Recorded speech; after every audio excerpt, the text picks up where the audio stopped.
vermişler. Makarnada daha ne varsa biz var. Bir gün bekledik. Ben 5 defa kustum. Dün akşam 5 defa kustum. Öyle karnım ağrıdı. Annem ondan sonra bana bir tane ayran verdi de yoğurt verdi de ye içindeki zehir çıksın. Yedim. Ondan sonra bir de annem de çay iç kusmazdır. Ben çay içtim. Karnınız. Bugün. Yalancı bir öğretim oldu. Bir de orta oldu. Vallahi orta oldu.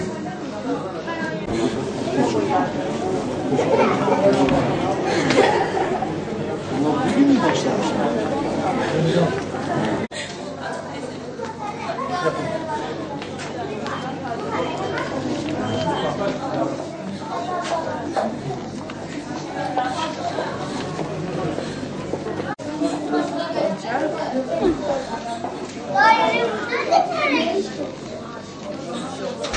Fevzi Yıldız.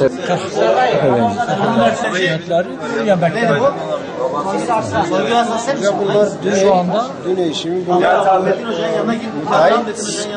gece yarısı yemek pişiriyor. Sabahleyin servisi geldiğinde, öğretmenlerin servisinde geldiğinde ondan sonra yemeği beraber getiriyorlar. Şimdi o yemek sabahleyin saat 7'de geliyor. Öğleyin saat 12'ye kadar o yemeği orada bekletiriyorlar. Evet. Ondan sonra yemek tekrar ısıtıyorlar, öğrencilere veriyorlar. Ve saatinde yemekleri türlü çeşitleri çıkıyor. Yemekleri kesinlikle yiyilmiyor. Biz de orada yiyoruz. İlk giriş bırakıyorum. Tamam yine ne? aslında her okul bir ihale olması lazım. Şimdi 1700 kişiye bir ihale adam yetiştiremiyor. Ben yetiştiremiyorum. Sabah yemek geliyor, akşamdan pişiriliyor. Sabah geliyor, öğleye kadar orada yemek bekliyor. Yemek şirketi tabii. Diyor ben yetiştiremiyorum. Ondan sonra böyle olunca işte o da sabahleyin yemeği getiriyor, orada öğleye kadar bekletiriyor. Onun için yani şikayet şu anda yemektendir diyor. Evet. Ama tahlilleri bir bekleyelim ondan sonra.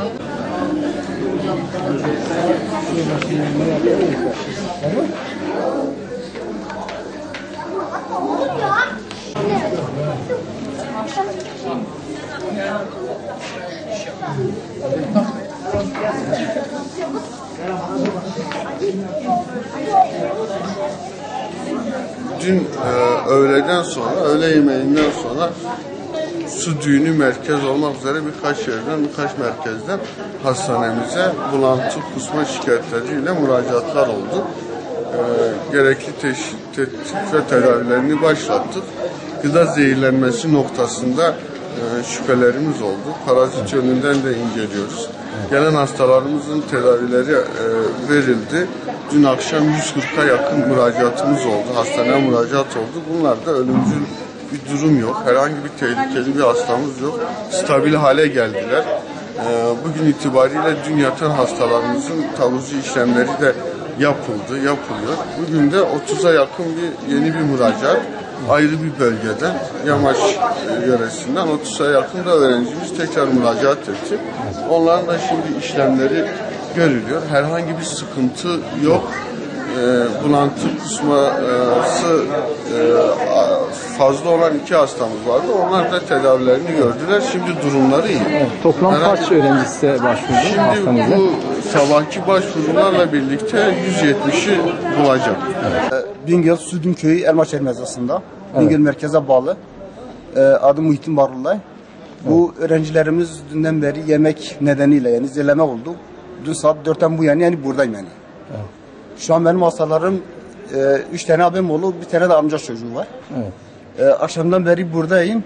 Şu an hasta sayımız yani 300'ü geçmiş.